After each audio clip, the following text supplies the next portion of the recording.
பிள்ளைகள் அடி வயிற்றிலிருந்து நாம் ஹல்லேலூயா சொல்லும் போது எல்லா வித வியாதிகளும் எல்லா வித நோவுகளும் வயிற்றில் உள்ள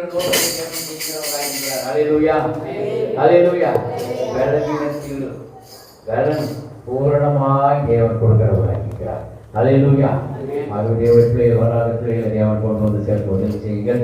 8:30 தேவனுடைய பிள்ளைகள் குடும்பங்களோடு வந்து ஜீசஸ் ஐயா இயேசுதாஸ் ஐயா குடும்பத்தை தேவன் ஆசீர்வதிக்க குடும்பங்களோடு 8:00 விட்டாங்க, 8:20 விட்டாங்க.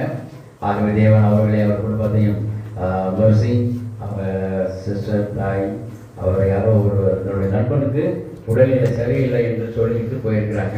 அவர்கள் தேவன் ஆசீர்வதிப்பார். வந்த பிள்ளை சுரேஷ் ஐயா சுனில் ஐயா ஃபேமிலிக்கு ஐயா கேசுதாஸ் ஐயா அவர்களுக்கு வந்த ஒவ்வொருடைய தேவன் ஆசீர்வதிப்பார். டெஸ்டிவிக்கு கம்யூனிட்டி சர்வீஸ் தொடர்ந்து ஆகவே தேவன் தாமே இந்த கம்யூனிட்டி சர்வீஸில் பரிசுத்தப்படுத்தி தேவன் நம்மளை கம்யூனில் அவரை ஆயத்தப்படுத்தி நம்மளை ஆயத்தப்படுத்தி தன்னை சோதி தெரிந்து நாம் வர சித்தப்படுவதை காணப்பட வேண்டும். ஹல்லேலூயா. ஆகவே தேவனுடைய பிள்ளைகள் வர மாதங்களில் நீங்கள் சந்தா கொடுக்காத பிள்ளைகளை கொண்டு வந்து கொடுங்க, தேவனுக்கு என்று கொடுங்கள். அநேக காரியங்கள் இது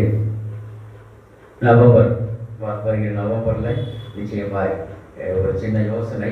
நீங்கள் அந்த யோசனை மாலையில் 1ஆம் தேதியிலிருந்து 15ஆம் தேதி வரை 7-8 மாலை நேரங்களில் ஜூம் மீட்டிங் அந்த இதில் நம்ம நடத்தலாம். ஏன்னா தேவனுக்காய் வரும் மாதங்கள் கடைசி மாதங்களாய் காணப்படுவதுனால் கடந்த வருடம் கடைசி நாட்களை குறிப்பிடலாம். அதற்காக 1 hour நம்முடைய பிள்ளைகள் இணைந்து சேர்க்க நான் அன்பாக கேட்கிறேன். 7-8 ஏன்னா திருச்சபைக்கு வர முடியவில்லை.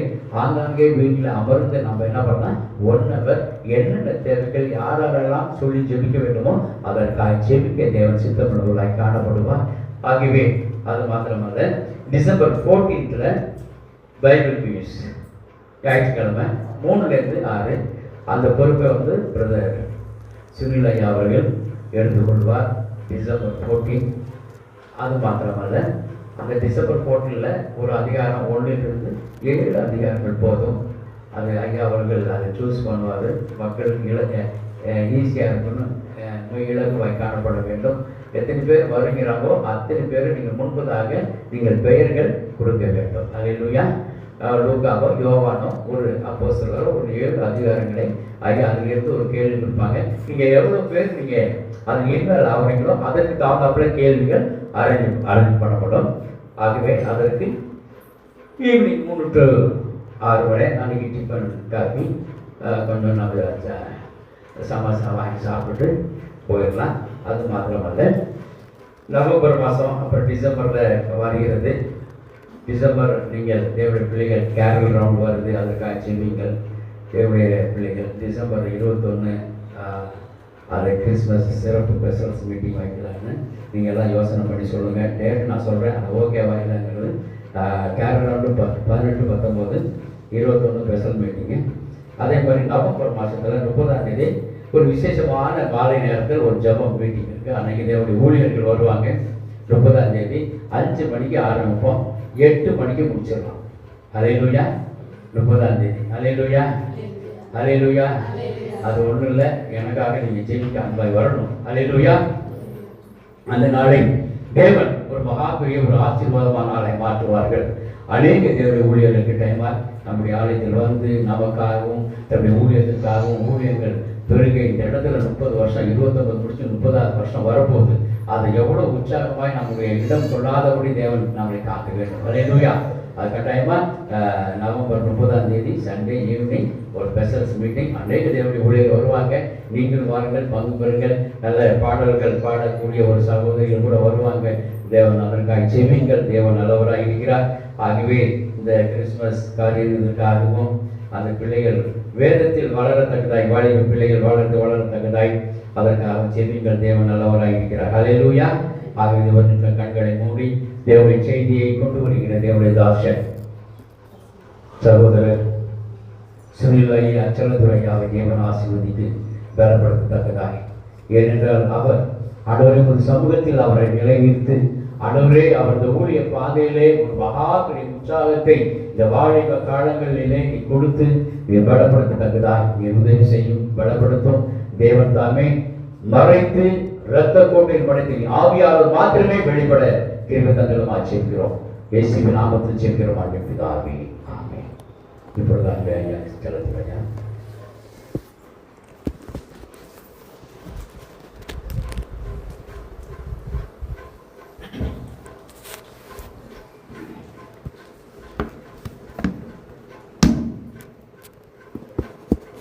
ஆண்டவர் இரட்சகருமாகிய இயேசு கிறிஸ்துவின் நாமத்தினால் உங்கள் அனைவருக்கும் அன்பின் வாழ்த்துதல்.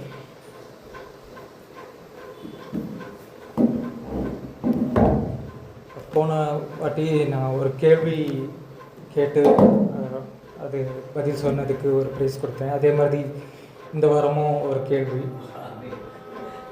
இது நான் இதுக்கு முன்னாடி சொன்னதான ஒரு மெசேஜில் இருந்து கேட்ட கேள்வி தான். இந்த உலகத்தில் இருக்கிறதான அனைவரும் கேட்க வேண்டியதான 4 கேள்விகளும் நான் சொல்லியிருந்தேன். அந்த 4 கேள்விகளும் சொன்னீங்கன்னா உங்களுக்கு ஒரு பரிசு.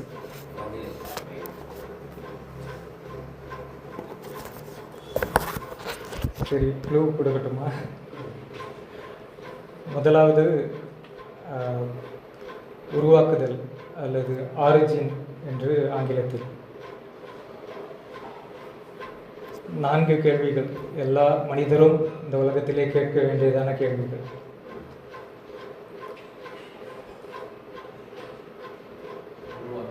உருவாக்குதல், அடுத்தது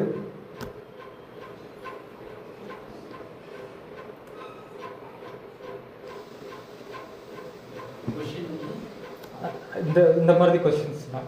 உருவாக்குதல், நம்ம எப்படி உருவானோம், இந்த உலகம் எப்படி உருவாச்சு அப்படின்ற ஒரு கேள்வி. வார்த்தை மூலமா உருவாயிடுச்சு அல்ல, அந்த மாதிரி அது ஒரு கேள்வி. அது மாதிரி இன்னும் 3 கேள்வி இருக்கு. ஆங்கிலத்திலையும் சொல்லலாம்.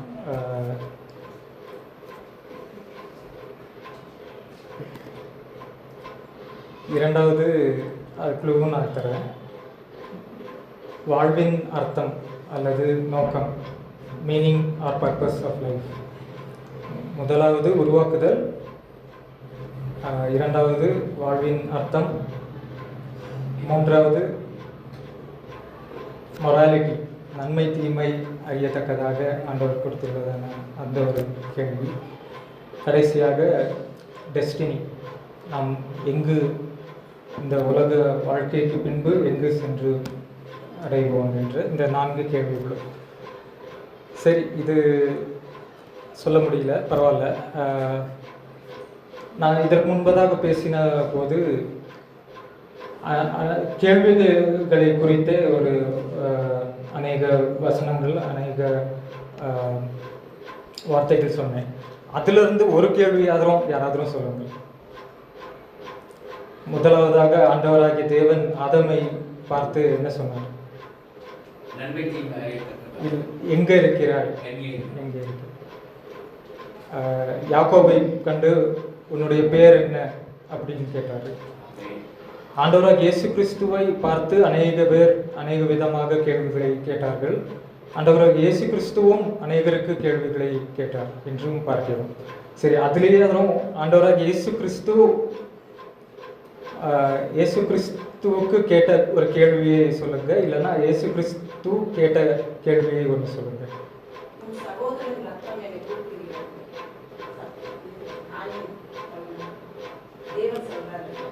சரி சரி, வாங்க. இந்த கேள்வியை கேட்டதுக்காக ஒரு சின்ன பரிசு.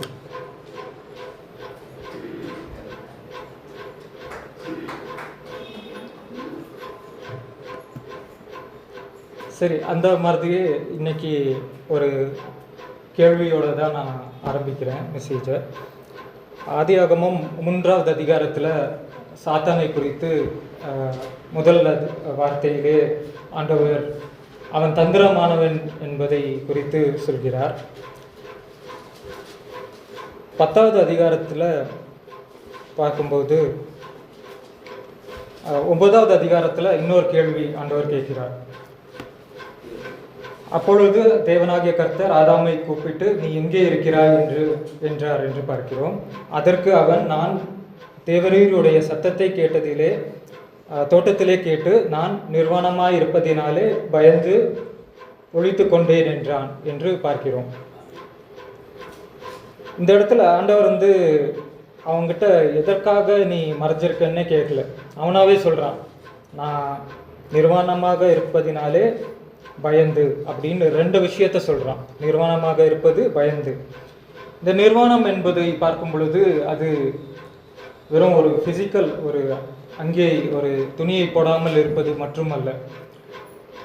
நாங்கள் ஒரு 2 வாரமாக ஒயிட்ஃபீல்ட் பகுதியில் எங்கள் சபையிலிருந்து ஒரு குடும்பமும் சேர்ந்து நாங்கள் ப்ரேயர் வாக், ஜெபம் செய்யத்தக்கதாக அந்த இடத்திற்கு நடந்து போய் ஜெபம் செய்யத்தக்கதாக நெஹேமியாவை பார்க்கும் பொழுது அவனுக்கு அந்த எருசலேம் பட்டணத்தில் அந்த கேட் எரிக்கப்பட்டது, அந்த சுவர் உடைக்கப்பட்டதை கேள்விப்படுகிறான்.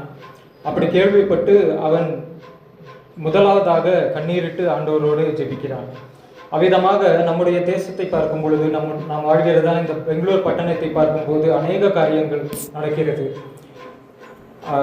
அவ்விதமாக அந்த நாம் எங்கே இருக்கிறோமோ அந்த இடத்தில், அந்த சாலையில் சென்று ஜெபத்தோடு ஆண்டவருக்காக, இந்த மக்களுக்காக வேண்டிக் கொண்டோமானால் ஆண்டவர் அநேக காரியங்கள் செய்வார். அப்படியாக அந்த ஒரு இன்னர் சர்க்கிள் பார்க் என்று சொல்லி ஒரு பார்க், அந்த பார்க்குக்கு ஒரு 2-3 வாரமாக நாங்கள் போயிட்டு இருந்தோம் ப்ரேயர் செய்கிறதுக்காக.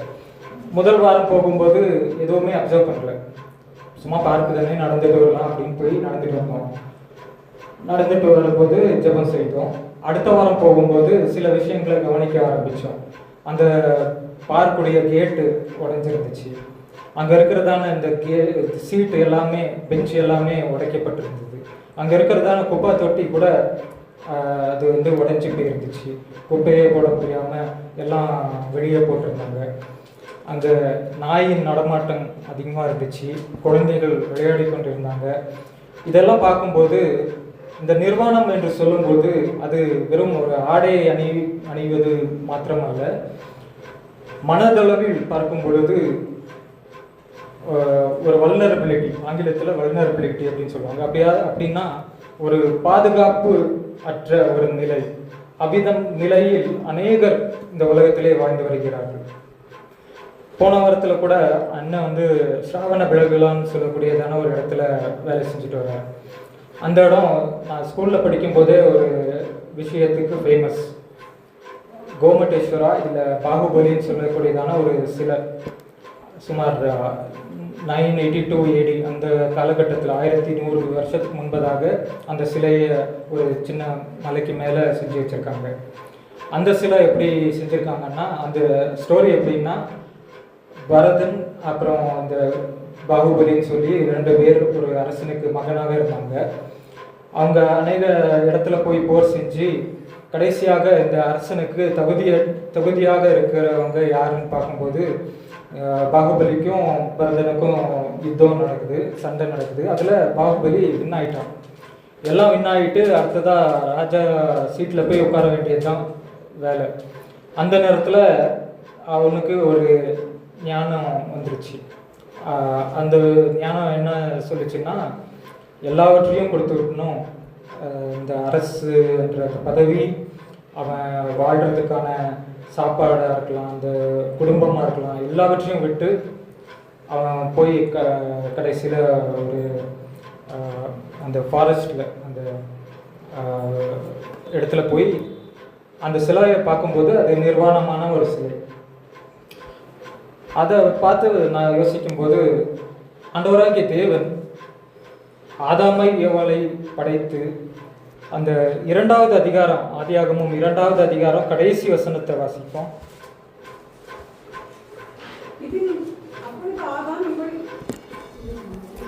இரண்டாவது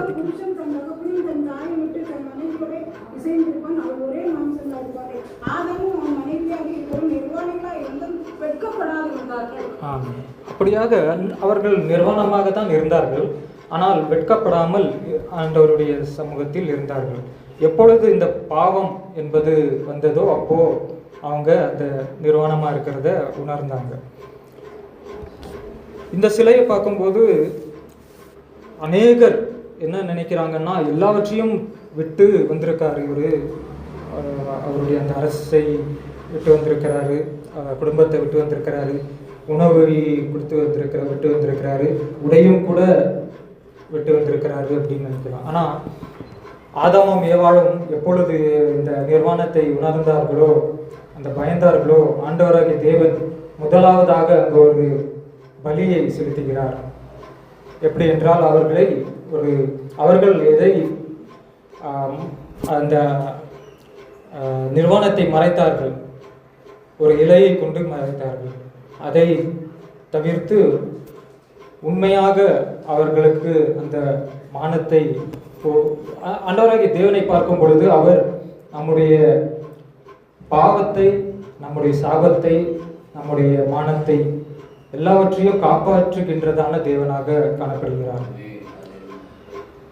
அதே போல நெகேமியாவை பார்க்கும் பொழுது வெறும் அந்த சுவரை கட்டி எழுப்பதற்காக, அந்த கேட் எரிந்துவிட்டது என்றதற்காக மட்டுமல்லாமல் யூதர்களை அந்த உண்மையான ஆண்டவரை தரிசிப்பது, அவரை நேசிப்பது, அவரை தொழுது கொள்ளுவது அவர்கள் மறந்து போகாமல் அந்த எருசலேம் பட்டணம் எப்படியாக பாதுகாக்கப்பட வேண்டும், அதற்காக அவர்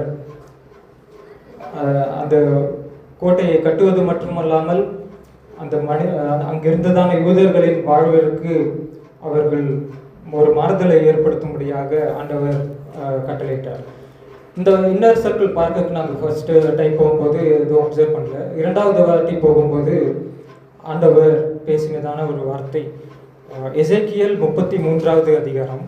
அந்த அதிகாரமும் அடுத்த அதிகாரமும் எசேக்கியேலுக்கு ஆண்டவராகிய தேவன் ஒரு கட்டளை கொடுக்கிறார். அது மட்டும் இல்லாமல்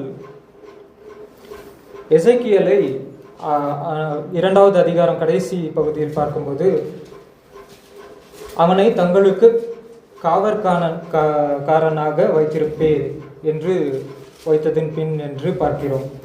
நம்மையும் கூட இன்றைக்கு ஒரு காவற்காரனாய் ஆண்டவர் அழைத்திருக்கிறார். 2வது அதிகாரத்தில் ஆண்டவர் சொல்லுகிறார், தேசத்தின் மேல் பட்டயத்தை வர பண்ணுகையில் தேசத்தின் ஜனம் தங்கள் எல்லைகளுக்குள்ளே ஒருவனை அழைத்து அவனை தங்களுக்கு காவற்காரனாய் வைத்த பின்பு என்று இருக்கிறது. ஆண்டவராகிய தேவன் இந்த பட்டயத்தை கொண்டு வருகிறதான ஒரு காலம், அது நியாய தீர்ப்பின் காலமாக இன்றைக்கு நாம் பார்க்க முடிகிறது. ஆண்டவராகிய தேவன் நாம் செய்கிறதான ஒவ்வொரு காரியத்திற்கும், ஒவ்வொரு மனிதனுக்கும் நியாய தீர்ப்பின் நாள் என்று நிச்சயிக்கப்பட்டிருக்கிறது. அந்த நியாய தீர்ப்பின் நாளிலே ஆண்டவர் நாம் செய்கிறதான காரியத்தை குறித்து அவர் நியாயம் தீர்ப்பார். அப்படி நியாயம் தீர்க்கும் ஒரு சமயத்தில் ஆண்டவர் இங்கு எசேக்கியேலுக்கு என்ன சொல்கிறார் என்றால், நான் அந்த பட்டயத்தை கொண்டு வரும் பொழுது எல்லா ஜனங்களும் அழிந்து போவார்கள். அந்த அழிவிற்கு முன்பதாக இந்த பட்டயத்தை குறித்து ஒரு எச்சரிக்கையை நீ சொல்ல வேண்டும், ஒரு காவற்காரனாய் நீ சொல்ல வேண்டும். அப்படி நீ சொல்லி அவர்கள் கீழ்ப்படியாவிட்டால் அந்த பாவம் அவர்கள் மேல் போய் சேரும்.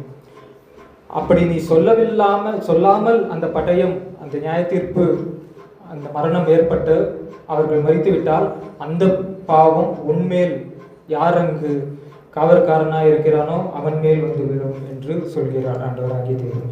அவ்விதமாக அந்த இன்னர் சர்க்கிள் பார்க்கை நாங்கள் பார்க்கும் பொழுது அநேக காரியங்கள் நடந்து கொண்டிருந்தது. ஒரு ஸ்கூல் சில்ட்ரன்ஸ் அங்கே ஸ்போர்ட்ஸ் விளையாடிட்டு இருந்தாங்க. என்சிசி காலேஜ் ஸ்டூடெண்ட்ஸ் என்சிசி விளையாடிட்டு இருந்தாங்க. இன்னும் சில பேர் யோகா போன்ற உடற்பயிற்சி அவ்விதமாக செயல்களை செய்து கொண்டிருந்தார்கள்.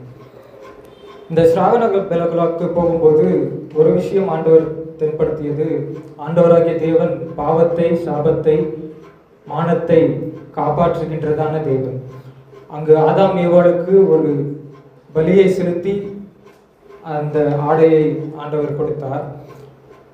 பழைய ஏற்பாடு ஆண்டவராக இயேசு கிறிஸ்து வருவதற்கு முன்பதாக பலி செலுத்தி அந்த பலி எல்லாவற்றையும் ஒரு நிழலாக, ஒரு மாதிரியாக தான் ஆண்டவர் அங்கீகரித்தார். பாவத்திற்காக நீ பலி செலுத்த வேண்டும், அந்த பலி இரத்தத்தின் மூலமாக உன்னுடைய பாவத்திற்கு நிவாரணமாகும் என்று அவர் சொன்னார். ஆனால் எந்த ஒரு ஆட்டையாவது மாட்டையாவது அதன் இரத்தத்தின் மூலமாக நமக்கு பாவ நிவாரணம் கிடையாது. எபிரேயரிலே அதை குறித்து ஆண்டவர் சொல்கிறார். ஆனால் அதற்காக ஆண்டவராக இயேசு கிறிஸ்து எந்த பாவமும் அறியாமல் பரிசுத்தமாக அவர் நமக்காக சிலுவையிலே இரத்தம் சிந்தி இந்த பழைய ஏற்பாடு முதற்கொண்டு மனிதன் செய்த எல்லா பாவத்திற்காகவும் ஆண்டவராக இயேசு கிறிஸ்துவின் இரத்தம் அங்கு நமக்கு பாவ நிவாரணமாக கொடுக்கப்பட்டது. அது மாத்திரம் அல்லாமல் ஆண்டவராக இயேசு கிறிஸ்துவின் அந்த ஒரு மரணம், ஆதாம் ஏவாளுக்கு கொடுக்கப்பட்டதான அந்த சாபம், பாவத்தினால் ஏற்படக்கூடியதான அந்த மரணம் என்பது ஆண்டவருடைய வெறும் இந்த உலகத்தை விட்டு பிரிந்து போவது என்று மட்டுமல்லாமல் ஆண்டவராகிய தேவனை விட்டு பிரிவது ஒரு மரணமாக காணப்படுகிறது. அந்த மரணத்தையும் சிலுவையிலே ஆண்டவராக இயேசு கிறிஸ்து நமக்காக வென்றார்.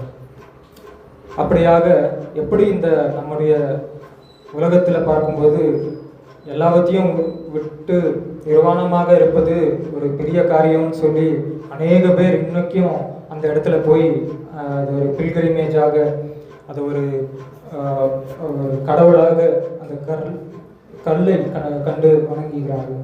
ஆனால் அந்த நிர்வாணத்தையும் ஆண்டவர் நமக்காக சிலுவையிலே மறித்து நமக்கு ஒரு அங்கியை பரிசுத்தமான வெளிப்படுத்தின விசேஷத்தில் பார்க்கும் பொழுது வெள்ளங்கியை அணிந்து அந்த குருத்தோலையை கையிலே எடுத்திருக்கிறார்கள் என்று பார்க்கிறோம். அவ்விதமாக ஆண்டவர் நமக்கு இந்த நிர்வாணத்திலிருந்து மட்டுமல்லாமல் மரணத்திலிருந்து, சாபத்திலிருந்து, பாவத்திலிருந்து மீட்டெடுத்திருக்கிறார். அதே போல எசேக்கியேலில் சொல்லப்படுகிற போல நாம் என்ன செய்ய வேண்டும்?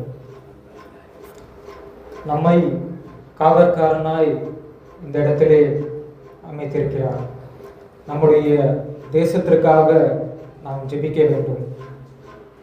நெகேமியாவை பார்க்கும் பொழுது முதல் காரியமாக அவர் செய்தது ஜெபம். கண்ணீரோடு ஆண்டவரிடத்தில் ஜெபம் செய்கிறார். ஜெபத்தில் கூட அவர் இவ்விதமாக யாரோ இப்படி கேட்டை அந்த வாழை இடிச்சிட்டாங்கன்னு சொல்லி இருக்கிறார். எங்களுடைய பாவம், நான் செய்த பாவம், என்னுடைய முன்னோர்கள் செய்த பாவத்தையும் மன்னியும் ஆண்டவரே என்று ஆண்டவரிடம் அவ்விதமாக ஜெபிக்கிறார். அப்படியாக நாமும் இந்த தேசத்திற்காக, இந்த பெங்களூர் பட்டணத்திற்காக நாம் இருக்கிறதான ஒரு இடத்திலே, அந்த ஒரு தெருவாக இருக்கலாம், காலை நேரத்தில் வாரத்தில் ஒரு நாளாவது, மாசத்தில் ஒரு நாளாவது கொஞ்ச நேரம் நடந்து சென்று ஜெபிக்கும் பொழுது அங்கே இருக்கிறதான ஜனத்திற்காக, அவர்கள் செய்கிற பாவத்திற்காக, தெரியாமல் செய்கிறதான, அறியாமல் செய்கிறதான பாவம். யோனாவை பார்க்கும் பொழுது நினைவே பட்டணத்திற்கு போய் அந்த இடத்துல இங்கே பாவத்தை விட்டு மன்னிப்பை கேட்காவிட்டால் ஆண்டவருடைய ஜட்ஜ்மெண்ட், ஆண்டவருடைய அந்த அழிவு ஏற்படும் என்று எச்சரிக்கை அனுப்பினார். ஆனால் யோனா தர்சீசுக்கு போவதற்கு பதிலாக, நினைவுக்கு போவதற்கு பதிலாக அதுக்கு ஆப்போசிட்டாக இருக்கிறதான தர்சீசுக்கு போய்விட்டார். அதே போல தான் நாமும் அநேக நேரத்தில் ஆண்டவர் சொல்லுகிறதான காரியத்தை செய்வதை விட்டு அதற்கு ஆப்போசிட்டாக செய்து வருகிறோம். அடுத்ததாக அந்த ஸ்ராவண பலகளுக்கு போகும்போது அநேக இடத்துல இந்த ஆடு மாடுகளை பார்க்க முடிஞ்சது. மாட்டை பார்க்கும்பொழுது அதற்கு கொடுக்கறதான அந்த யோக்குன்னு சொல்லுவாங்க ஆங்கிலத்தில், தமிழில் நுகம்னு சொல்லுவாங்க. அது இந்த விவசாயிக்கு உதவும்படியாக அந்த மண்ணை இழுக்கும்படியாக அது கழுத்தில் ஒரு இதை கட்டி விடுவாங்க, நுகம். அந்த மாதிரி நுகத்தை பார்த்து அதிலிருந்தும் ஆண்டவர் ஒரு விஷயத்தை தெரியப்படுத்தினார். யோகா என்றால் எல்லாருக்கும் தெரியும். யோகா என்று சொல்லும்போது அது யோக் என்று சொல்லக்கூடியதான ஒரு வார்த்தையிலிருந்து வருகிறதான ஒரு விஷயம். இந்த யோக் என்று சொல்லக்கூடியதான ஒரு வார்த்தை ஆண்டவராக இயேசு கிறிஸ்து மத்தேயு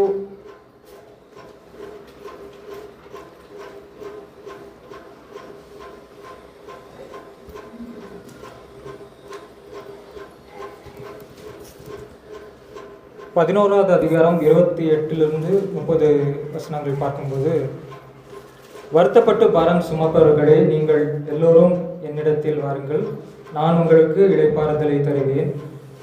நான் சாந்தமும் மனத்தாழ்மையுமாய் இருக்கிறேன். என் நுகத்தை உங்கள் மேல் ஏற்றுக்கொண்டு என்னிடத்தில் கற்றுக்கொள்ளுங்கள். அப்பொழுது உங்கள் ஆத்துமாக்களுக்கு இளைப்பாறுதல் கிடைக்கும். என் நுகம் மெதுவாயும் என் சுமை லகுவாயும் இருக்கும் என்றார் என்று பார்க்கிறோம். இந்த யோகாவை பார்க்கும்போது இன்றைக்கு அமெரிக்கா, யூரோப் போன்ற எல்லா இடத்துலையும்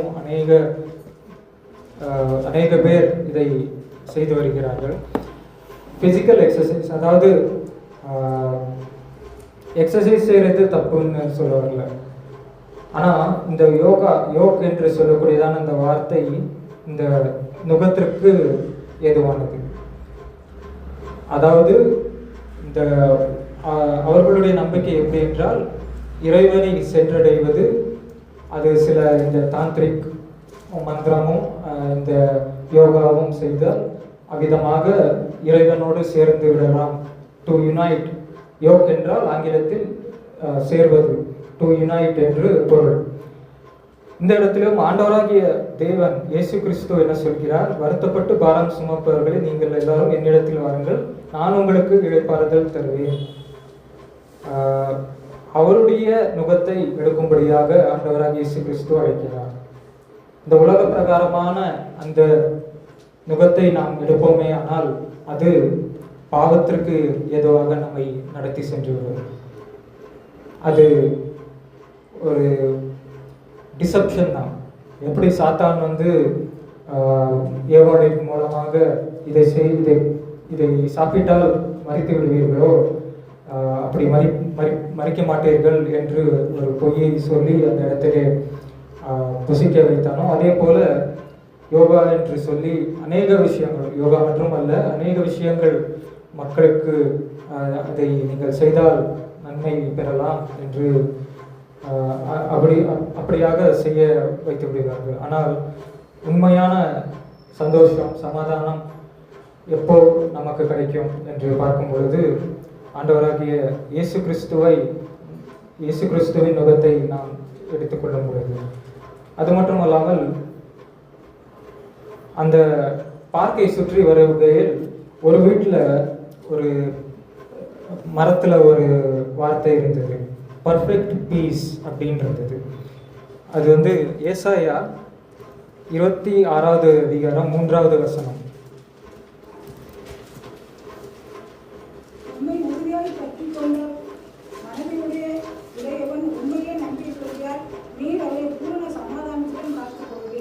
பூரண சமாதானம், பர்ஃபெக்ட் பீஸ் என்றால் பூரண சமாதானம்.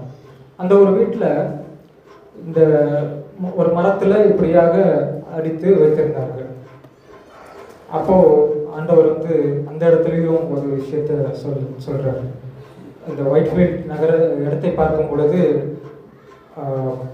ஃபுல் டிராஃபிக்காக இருக்கும், எப்பொழுதும் டிராஃபிக்காக இருக்கிறதான ஒரு இடம். அது மட்டும் இல்லாமல் இந்த பார்க்கை பார்க்கும்போது இந்த பார்க்கு கேட்டு முதற்கொண்டு இந்த ஃபென்ஸ் எல்லாமே முறிக்கப்பட்டதாக இருந்தது. வெளியே வைத்திருந்ததான அந்த எல்லா ஒரு இந்த குப்பை பொட்டியும் நிறைஞ்சி வெளியே குப்பைகள் போட்டு அசுத்தமாக காணப்பட்டது.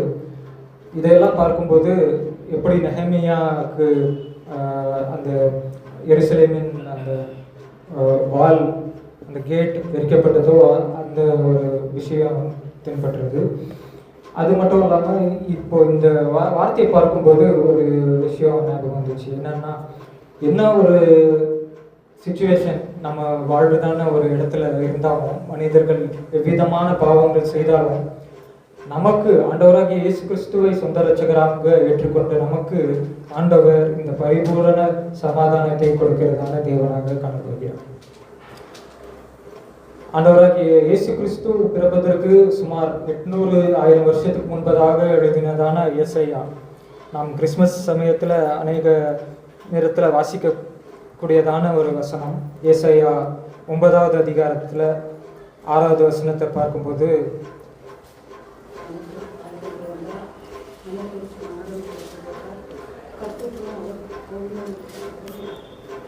சமாதான பிரபு என்றும் நாம் பார்க்கிறோம்.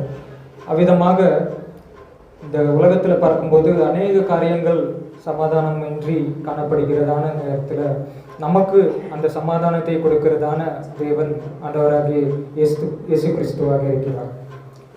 அவர் நுகத்தை நாம் எடுப்போமே ஆனால் நமக்கு இந்த சமாதானத்தை அவர் தருகிறவராக இருக்கிறார். வருத்தப்பட்டு பாரம் சுமப்பவர்களே என்னிடத்தில் வாருங்கள் என்று ஆண்டவர் அழைக்கிறார். பாவத்தின் நிமித்தமாக எப்படி ஒரு மரணம் ஏற்படுகிறது, அதை சிலுவையிலே ஆண்டவர் நமக்காக மரித்து 3ஆம் நாள் உயிர்த்தெழுதின் வல்லமை நமக்கும் கொடுத்திருக்கிறார். எப்படி இந்த சமாதானம் அன்றி இருக்கிறதான வாழ்க்கைக்கு அவருடைய நுகத்தை எடுக்கும் பொழுது நமக்கு அந்த நித்திய சமாதானத்தையும் ஆண்டவராகிய இயேசு கொடுக்கிறார் என்று இந்த 2-3 வாரங்களில் நடந்ததான ஒரு விஷயத்தை வைத்து நான் கற்றுக்கொண்டேன். இன்றைக்கும் உங்களிடம் நான் கேட்பது ஒரு விஷயம்தான். நீங்கள் இருக்கும் இடத்தை குறித்து ஆண்டவரிடத்தில் ஜெபம் செய்யுங்கள். வாரத்தில் ஒரு நாளாவது அல்லது மாசத்தில் ஒரு நாளாவது இருக்கிறதான இடத்திலே நடந்து சென்று, ஆண்டவரே, என்னை இந்த இடத்தில் நீர் வைத்திருக்கிறதின் நோக்கம் இந்த ஜனத்திற்காக நான் ஒரு காவற்காரனாய் எச்சரிப்பின் வார்த்தையை சொல்லும்படியாக, சுவிசேஷத்தை சொல்லும்படியாக, சத்தியத்தை சொல்லும்படியாக, இந்த நிரந்தரமான அன்பை, இந்த சமாதானத்தை, பரிபூரண சமாதானத்தை சொல்லத்தக்கதாக, அதை எப்படி அவர்கள் பெற்றுக்கொள்ள வேண்டும் என்று சத்தியத்தை சொல்லத்தக்கதாக என்னை நீர் படைத்திருக்கிறீர், என்னை நீர் இந்த இடத்திலே அனுப்பியிருக்கிறீர் என்று நான் என்ன செய்ய வேண்டும், நான் என்ன சொல்ல வேண்டும் என்பதை நீர்தான் எனக்கு உங்களுடைய ஆவியானவரின் மூலமாக சொல்ல வேண்டும் என்று ஜெபத்தை செய்வோமே. ஆனால் எப்படி நெகேமியாவுக்கு அந்த ஜெபத்தை செய்து அவர் கம்பேரராக இருக்கிறார். அரசருக்கு உணவு எடுத்துக்கொண்டு போகும்போது அவருடைய முகம் ஒரு மாதிரி காணப்படுகிறது. அதை கவனித்த அரசர், ஏன் உன் முகம் கவலையாக காணப்படுகிறது என்று கேட்கிறார். அதற்கு நெகேமியா சொல்லக்கூடியதான பதில் அவர் செய்ததான ஜெபத்தின் மூலமாக அவருக்கு கிடைக்கப்பட்டதான ஒரு பதில். அது மாத்திரம் அல்லாமல் அவர் அங்கு போவதற்காக தேவைப்படுகிறதான எல்லா விஷயத்தையும் கேட்கத்தக்கதாக ஆண்டவர் ஒரு ஞானத்தையும் நெகேமியாவுக்கு கொடுத்திருக்கிறார். எப்படி ஒரு காவற்காரனாய் எசேக்கியேல் ஆண்டவருடைய அந்த பட்டயம் வந்து அங்கு நியாயத்தின் பின்னாடிலே எல்லா மனிதர்களும் மரணத்தை ஒரு நாள் சென்றடைவார்கள். ஆனால் சத்தியத்தை அறிந்து ஆண்டவரை நாம் நம்பி விசுவாசித்தால் நமக்கு அந்த அந்த பட்டயம் எப்படியாக நமக்கு ஒரு பனிஷ்மெண்ட்டாகவா அல்லது பரலோகத்திற்காகவா என்று ஒரு நியாயத்தீர்ப்பின் நாளிலே நமக்கு நம்ம ஒவ்வொருவரையும் ஆண்டவர் கவர்காரனாய் கூப்பிட்டு இருக்கிறார். அந்த பாவம் யார் மேல் விழும் என்பதை அந்த எசேக்கியேல் 33-34 அதிகாரத்தில் தெளிவாக ஆண்டவர் சொல்லுகிறார். அந்த மக்களுக்கு நாம் சொல்ல வேண்டியது அவசியம்தான். அப்படி சொல்லி அவர்கள் கேட்காமல் விட்டால் அந்த பாவம் அவர்கள் மேல்தான் போய்விடும். அதை எந்த காரணத்திற்காகவோ நாம் பயந்து இன்னைக்கு பார்க்கும் பொழுது அநேக மாநிலத்தில் 12 மாநிலங்களில் ஆன்டி கன்வர்ஷன் பில் கொண்டு வந்தாச்சு. ஒரு நல்ல விஷயம் என்ன அப்படின்னு பார்த்தோம்னா, போன வாரத்தில் ஒரு கேஸ் எஃப்ஐஆர் போட்டிருந்ததான கேஸு, அந்த கேஸை வந்து சுப்ரீம் கோர்ட் கையாண்டு இந்த கேஸ் தவறான கேஸ். இந்த கேஸ் வந்து ஒரு கிறிஸ்தவ குடும்பத்தில் எல்லார் மேலும் போட்டிருந்தாங்க. 12 வருஷ ஒரு குழந்தை மேலேயும் போட்டிருந்தாங்கன்னு நினைக்கிறேன்.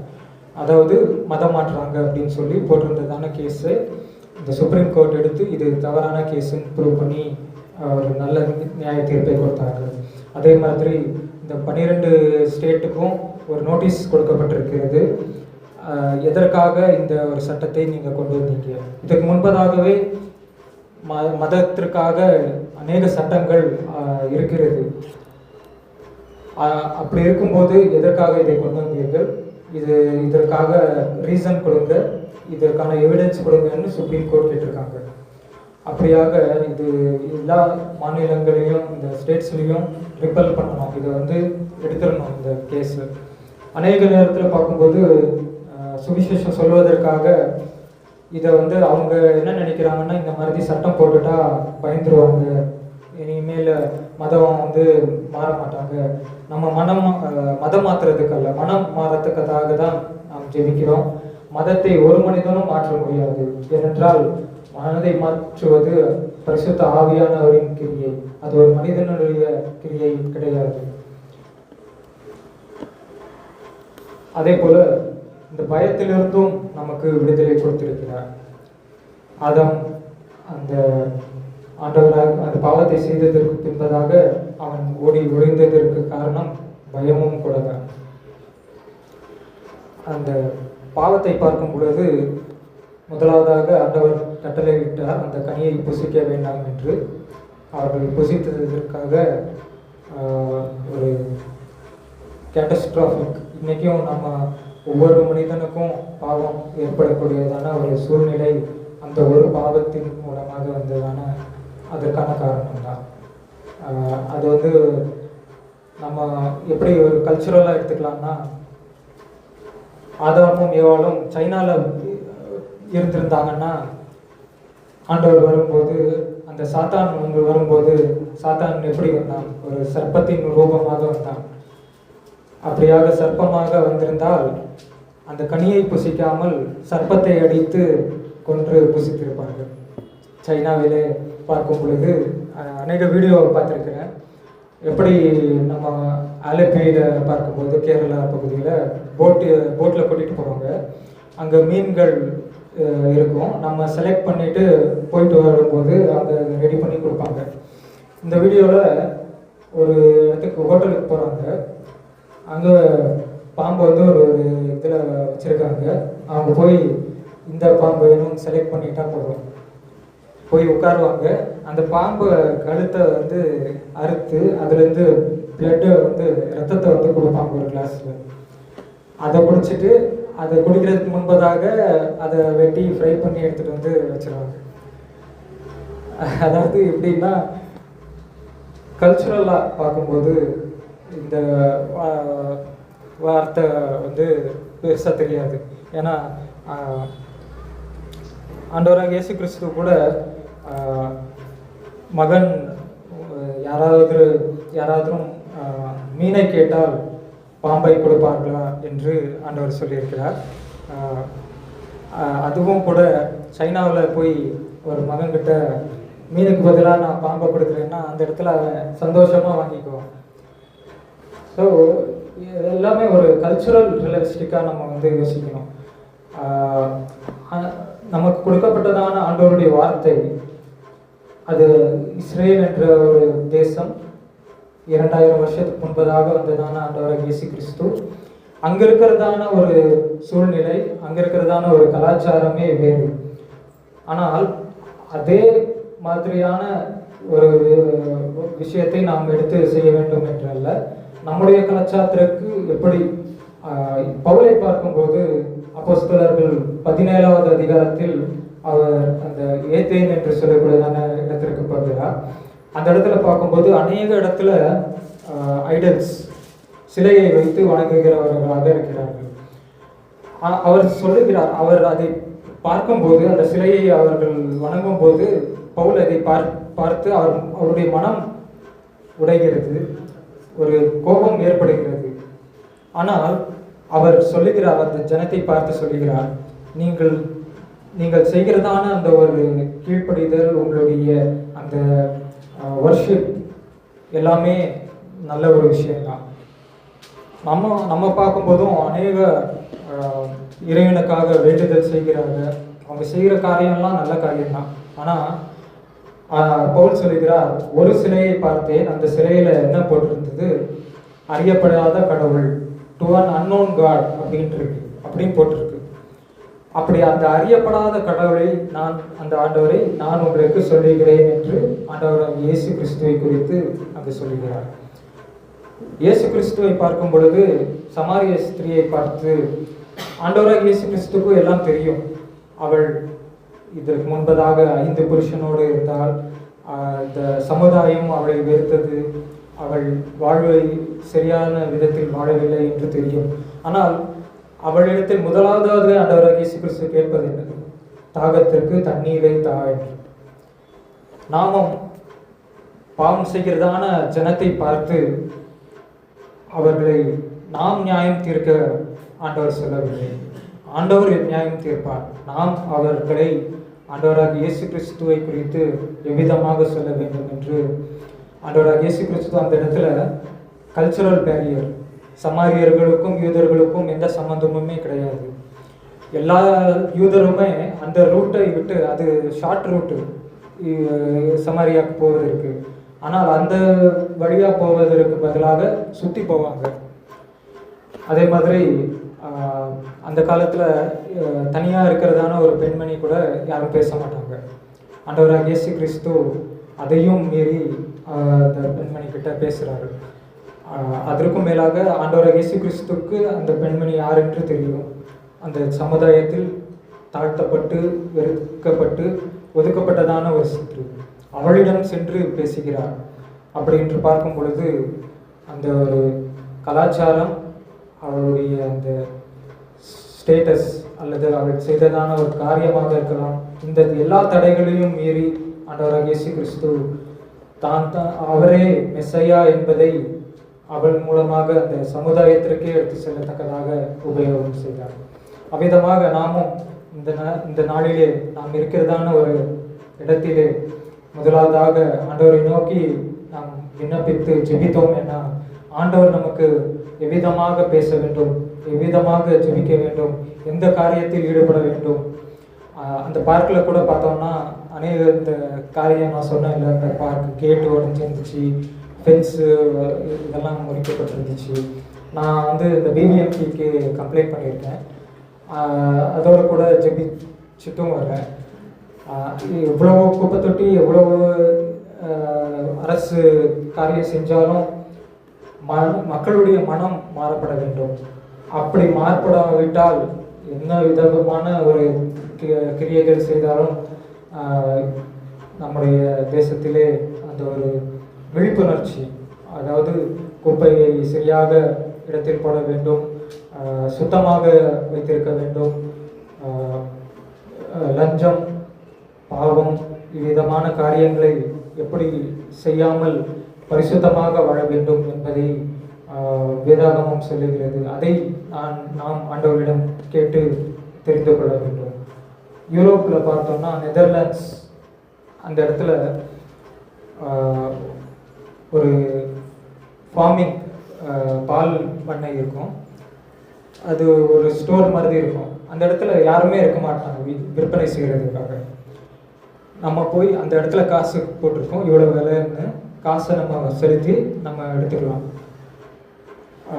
ஒரு ஆசிரியர், வேத பண்டிதர் விதமாக அங்கே இந்த பஸ்ஸு ஃபெசிலிட்டிஸும் அப்படி தான். நம்ம கொடுக்கறதான காசை அது எடுத்துக்கும். கண்டக்டரு அப்படின்னு யாரும் இருக்க மாட்டாங்க. அப்போது 2 பேர் இது எங்கே டிக்கெட் வாங்கணும்னு கேட்டிருக்காரு இவர். இது டிக்கெட்டெல்லாம் ஒன்றும் கிடையாது, யாரும் செக் பண்ண மாட்டாங்க, காசு எல்லாம் கொடுக்க வேண்டாம், அப்படியே போயிடலாம் அப்படின்னு சொன்னாங்க. அதை பார்த்து அவர் யோசிச்சார், நம்முடைய நாட்டில் இந்த பஸ்ஸு டிக்கெட் வாங்குறதுக்காக கண்டக்டர்னு ஒருத்தரை வைக்கணும். அப்படி வைக்கலன்னா யாரும் டிக்கெட் எடுக்க மாட்டாங்க. அப்படியே கண்டக்டர் வச்சும் கூட சில பேர் டிக்கெட் எடுக்காமல் போயிடலான்னு ஏமாற்றிட்டு போகிறாங்க. அதற்காக செக்கிங் இன்ஸ்பெக்டர்னு ஒருத்தரை வைக்கணும். இப்படியா அந்த டோட்டல் எக்ஸ்பென்ஸை பார்க்கும்போது அந்த பால் பண்ணையில் கூட அப்படி தான். அந்த சேல் பண்ணுறதுக்காக ஒரு நபரை இங்கே பார்த்தோம்னா நம்ம பாலில் தண்ணியை கலக்குறாங்க, பாலையே ஒரு கெமிக்கலை வச்சு உருவாக்கி கோடிக்கணக்காக சம்பாதிக்கிறாங்க. விதமாக எப்படி இந்த சிறு விஷயம் அந்த பால் பண்ணையில் யாருமே இல்லாமல் ஒரு அங்கே வந்து அந்த சேல்ஸ்மேனுக்கு நம்ம காசு கொடுக்க தேவையில்லை. எப்போ ஒரு கல்ச்சர் கரப்ட் ஆகி அது வந்து எப்போதுமே பாவத்தின் மூலமாக வாழ்கிறதான ஒரு சூழ்நிலை இருக்கிறதோ அதிலிருந்து அது விடுபடத்தக்கதாக செய்வது ரொம்ப கஷ்டமான ஒரு விஷயம். கண்டக்டருக்கு ஒரு சேலரி கொடுக்கணும், அடுத்து செக்கிங் இன்ஸ்பெக்டருக்கு ஒரு சேலரி கொடுக்கணும், டிக்கெட் பிரிண்ட் பண்ணணும், விதமாக நிறைய செக் பாயிண்ட்ஸ் எக்ஸ்பென்சஸை கொடு இவ்விதமாக அநேக காரியங்கள். இது வெறும் பால் மற்றும் டிக்கெட்டுக்காக இல்லை, இந்த எல்லா காரியத்திற்கும் நம்ம பார்க்கும்போது ஒரு சைட் ரிஜிஸ்ட்ரேஷனாக இருக்கலாம், அதை விற்கிறதுக்காக இருக்கலாம், எல்லாத்துக்குமே லஞ்சம் லஞ்சம் என்று சொல்லி வாழ்கிறதான நம்ம நாடை மாற்றும்படியாக அநேக காரியங்கள் உண்டு. நாம் நெஹெமியாவை போல ஆண்டவரிடம் ஜெபிக்க வேண்டும்.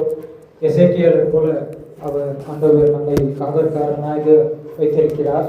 பட்டயம் வருவதற்கு முன்பதாக, ஆண்டவருடைய அந்த நியாய தீர்ப்பின் நாளுக்கு முன்பதாக நாம் சுவிசேஷத்தை தைரியத்தோடும் இந்த சத்தியத்தை உண்மையை மற்றவர்களுக்கு சொல்லும் பொழுது பட்டயம் அவர்கள் மேல் வரும்போது விழும்போது அந்த இரத்தம் ஆண்டவராகிய இயேசு கிறிஸ்து உன் மீது விழுந்ததான இரத்தம் என்று சொல்லாமல் இருக்கத்தக்கதாக நாம் சுவிசேஷத்தை சொல்ல வேண்டும். அப்படி சொல்லி அவர்கள் கேட்காமல் ஆண்டவராகிய இயேசு கிறிஸ்துவை ஏற்றுக்கொள்ளாமல் இருந்தாலும் கூட அந்த இரத்தம் நம் மீது விழாது, அந்த பாவம் நம் மீது விழாது. எல்லா பாவத்திற்கும் எல்லா சாபத்திற்கும் ஆண்டவராகிய இயேசு கிறிஸ்து சிலுவையிலே மரித்து 3ஆம் நாள் உயிர்த்தெழுந்திருக்கிறார். அதை நாம் சத்திய வார்த்தையை சொல்ல வேண்டும். நாம் ஆதாமை போல பயப்பட தேவையில்லை. நிர்மாணமாக இருந்து பயந்தான் என்று பார்த்தோம். நமக்கு ஆண்டவராகிய இயேசு கிறிஸ்து தம்முடைய இரத்தத்தினால் முதலாவதாக செலுத்தினதான அந்த பலியின் மூலமாக ஆதாம் ஏவாளுக்கு ஆடையை கொடுத்தார். அவர் ரத்தம் சிந்தி சிலுவையிலே நமக்கு பரிசுத்த ஆடையை கொடுத்திருக்கிறார். இதையெல்லாம் நினைத்து நம்முடைய சமுதாயத்திற்கு அதற்காக ஜெபித்து நாம் ஆண்டவருக்காக என்ன செய்ய வேண்டும் என்று அவரிடம் கேட்டு அவருடைய சித்தத்தை செய்வோம்.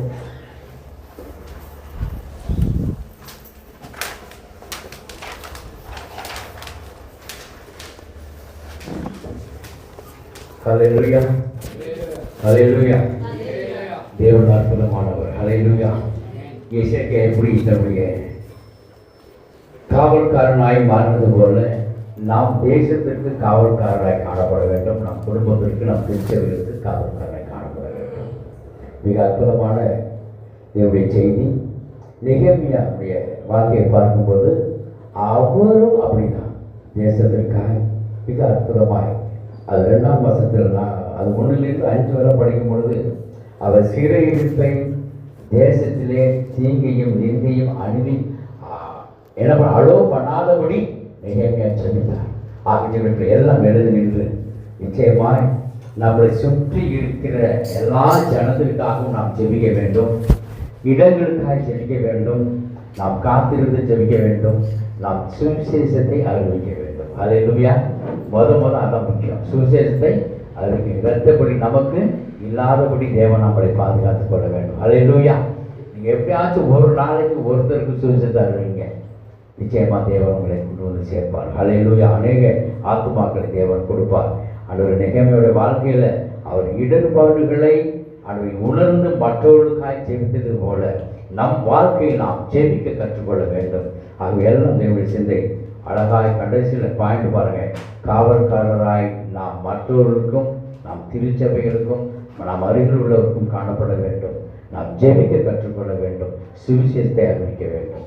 ஆகவே எல்லாம் கண்களை மூடி நிச்சயமாய் ஆதாம் ஏவாள் ஆண்டவரே நீர் அந்த நிர்வாணமாக இருந்ததை ஆண்டவர் எங்கே இருக்கிறார் என்று கேள்வி கேட்டோட பயந்து ஓடி எல்லாம் ஒளிந்து கொண்டார்கள். ஆனால் அவர்களை கூட ஆண்டவரே நமக்கு மிக பரிசுத்தமாய் அவர் இரத்தத்தை கொண்டு நம்மளை பாதுகாத்து அவர் வழி நடத்துவதற்கு எல்லாம் ஒரு நிமிஷம் வாயிலை திறந்து சோதரிப்போமா. உம்மை துதிக்கிற ஆண்டவரே, சோதரிக்கிற ஆண்டவரே, துதிக்கிற ஆண்டவரே. ஹல்லேலூயா, உம்மை துதிக்கிற ஆண்டவரே. பாவமெல்லாம் பறந்தது, நோயெல்லாம் தீர்ந்தது இயேசுவின் இரத்தத்தினால். பாவமெல்லாம் நோயெல்லாம் தீர்ந்தது இயேசுவின் இரத்தத்தினால். கிறிஸ்துவுக்குள் வாழ்வு கிருபையால் நீக்கும்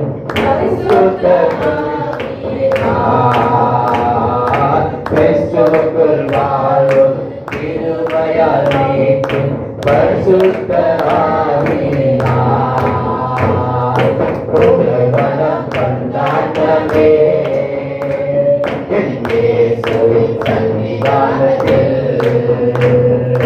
புகழ்வனம் கொண்டாட்டமே இயேசுவின் சன்னிதானத்தில். ஆனந்தம் ஆனந்தமே என் நண்பரின் பாதத்தில்.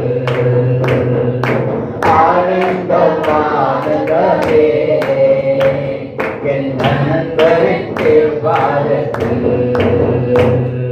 ஹல்லேலூயா. முன்பதாக ஐயா மோசஸ் ஐயா ஜெபித்து ஆசீர்வாதம் கொடுக்க கேட்கிறேன். ஹல்லேலூயா.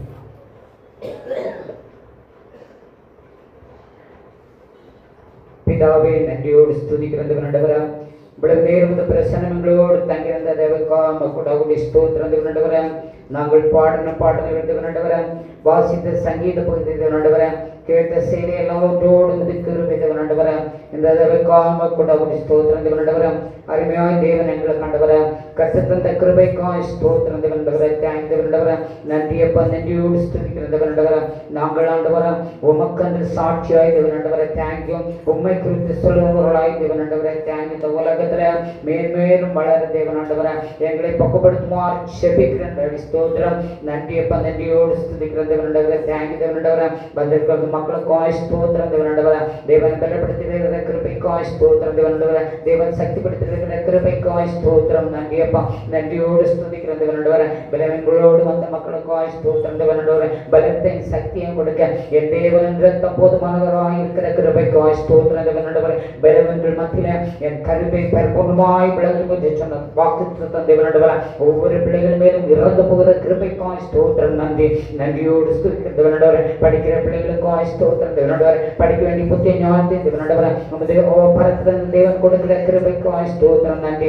நன்றியோடு ஸ்துதிக்கிறேன் தேவனண்டவரா. எங்கள் திருச்சபையின் ஒவ்வொரு குடும்பங்களுக்காய் ஸ்தோத்திரம். தேங்க்யூ. தேவன் பத்திரமாய் பாதுகாத்துக் கொள்ளுமாறு செபிக்கிறேன் தேவனண்டவரா. சத்துரு தொடாத பண்ணணும் தேவன் பெரி போட்டு பாதுகாத்துக் கொள்ளுமாறு செபிக்கிறேன் ஸ்தோத்திரம் தேவனண்டவரா. நன்றியப்பா, நன்றியோடு ஆண்டவரா. எல்லா ஆண்டவரா தேசங்கள் நடைபெறுகிற எல்லா ஊழியர்களுக்காய் ஸ்தோத்திரம் தேவனண்டவரா. எல்லா ஆண்டவரா திருச்சபைகளுக்காய் ஸ்தோத்திரம். எல்லா விசுவாச குடும்பங்களுக்காய் ஸ்தோத்திரம். எல்லா ஊழியக்கார பிள்ளைகளுக்காய் ஸ்தோத்திரம் தேவனண்டவரா. தேவன் பத்திரமாய் பாதுகாத்துக் கொள்ளுமாறு செபிக்கிறேன் தேவனண்டவரா. தேங்க்யூ தேவனண்டவரா. ஊழியத்துக்கு விரோதமாய் செயல்படுகிற எல்லா அந்தகார கிரியைகளும் என் அப்பாவும் நாமத்திலே விட்டு மாறுமாறு செபிக்கிறேன் தேவனண்டவரா. தேசத்தை ஆண்டவரா தேவன் ஆண்டவரா. தேங்க்யூ தேவனண்டவரா. தேசத்தை பார்க்கிறீர்கள், அதற்காய் ஸ்துதிக்கிறேன் தேவனண்டவரா. தேசத்தின் மேல் என் ராஜாவின் கண்கள் பட்டு கொண்டிருக்கிற கிருபைக்காய் ஸ்தோத்திரம் தேவனண்டவரா. நன்றியப்பா. தேசத்துல என் தேவன் ஏற்ற காலத்தில் தேவனண்டவரா ஒரு எழுப்புதலை உண்டாக்குமாறு செபிக்கிறேன். தேங்க்யூ தேவனண்டவரா. எழுப்புதலுக்கு அங்கங்கே ஓடி ஆண்டவரா உமது சுவிசேஷத்தை செல்லுகிற ஒவ்வொரு பிள்ளைகளையும் தேவன் பத்திரமாய் பாதுகாத்துக் கொள்ளுமாறு செபிக்கிறேன் டாடி. உமது ரத்த கோட்டைக்குள்ளாய் மறைத்துக் கொள்ளுமாறு செபிக்கிறேன் டாடி. ஸ்தோத்திரம். நன்றியப்பா. வருகின்ற என் தேசம் ஆயுதப்படுத்துமாறு செபிக்கிறேன் டாடி. ஸ்தோத்திரம். நன்றியப்பா, நன்றியோடு ஸ்துதிக்கிறேன் தேவனண்டவரா. நன்றி. நன்றி ராஜா, நன்றியோடு ஸ்துதிக்கிறேன் தேவனண்டவரா. நாங்களும் தேவனண்டவரா. தேங்க்யூ தேவனண்டவரா. மற்றவர்களுக்கு உண்மை குறித்து தேவனாண்டவர் சொல்லத்தக்க எங்களுக்கு வேண்டிய எல்லா புத்தியும் நான் தேவன் தருமாறு செபிக்கிறேன். ஸ்தோத்திரம். நன்றியப்பா ஆண்டவரை நாளில் செய்தி கொடுத்துறவங்க மாதிரி ஸ்தோத்திரம் தேவன இனி தேவனாண்டவரை மாதிரி கொண்டு இடங்கள் தேவனாண்டவர் உமக்கு தேவனாண்டவரை ஓ ஆத்மாக தேவனாண்டவர் தேவன் அபிஷேகமான செபிக்கிறேன். தேங்க் தேவனாண்டவரை நன்றியப்பா நன்றியோடு ஸ்துதிக்கிறேன் தேவனாண்டவரை ஓ எங்களை தாழ்த்துகிறோம். தேங்க் தேவனாண்டவரை எங்களை மறுபடியும் உமது கரத்துக்கு தருகிறோம். தேவன் பொறுப்பேற்று இருக்கிறதுக்காக ஸ்தோத்திரம் தேவனாண்டவரை வருகிற வாரம் பூரா எங்கள் அப்பாவும் கரங்களில் தேவனாண்டவரை எங்களை வைத்துக் கொள்ளுமாறு செபிக்கிறேன் தேவனாண்டவரை ஓ தேங்க் இந்த காலகட்டத்தில் தேவனாண்டவர் ஓ தேங்க் நாங்கள் பார்க்கும்போது எவ்வளவோ ஆக்சிடென்ட்கள் தேவனாண்டவர் எவ்வளவோ மரணங்கள் தேவனாண்டவர் இருந்தாலும் தேங்க் இருந்தாலும் அது கரத்தின எங்கள் அப்பாவின் கரத்திலே மாத்திரம் எங்களை வைத்துக் கொள்ளுமாறு செபிக்கிறேன். ஸ்தோத்திரம். எங்களை ஆண்டவரை ஓ தேங்க் ஒரு விசை துய ரத்தத்தால் எங்களை கொள்ளுமாறு செபிக்கிறேன். ஸ்தோத்திரம். நீர் கழுவினால் நாங்கள் சுத்தமாகவும் அதற்காக ஸ்துதிக்கிறேன்.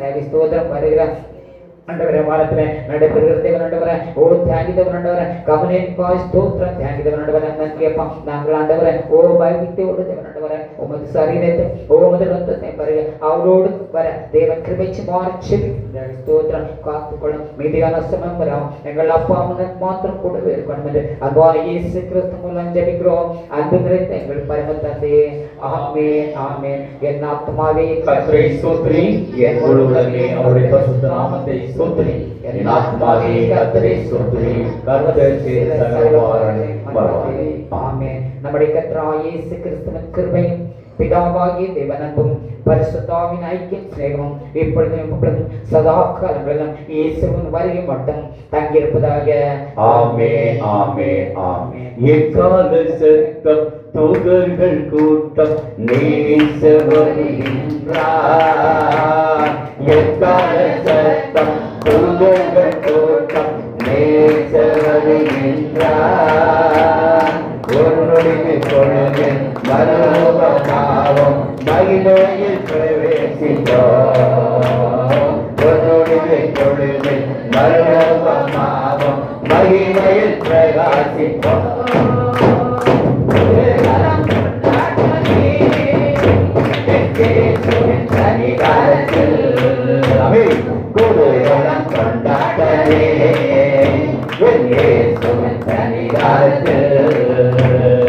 ஆனந்தமானந்தமே என் நண்பருக்கு பாரது. ஆனந்தமானந்தமே என் நண்பருக்கு பாரது. ஹல்லேலூயா ஹல்லேலூயா ஹல்லேலூயா. தேவன் உங்களை அதிகமாய் ஆசீர்வதிப்பாராக. ஆமென்.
அவர்கள் நிலைத்திருந்தால் அவருடைய வார்த்தை நிலைத்திருக்கும்.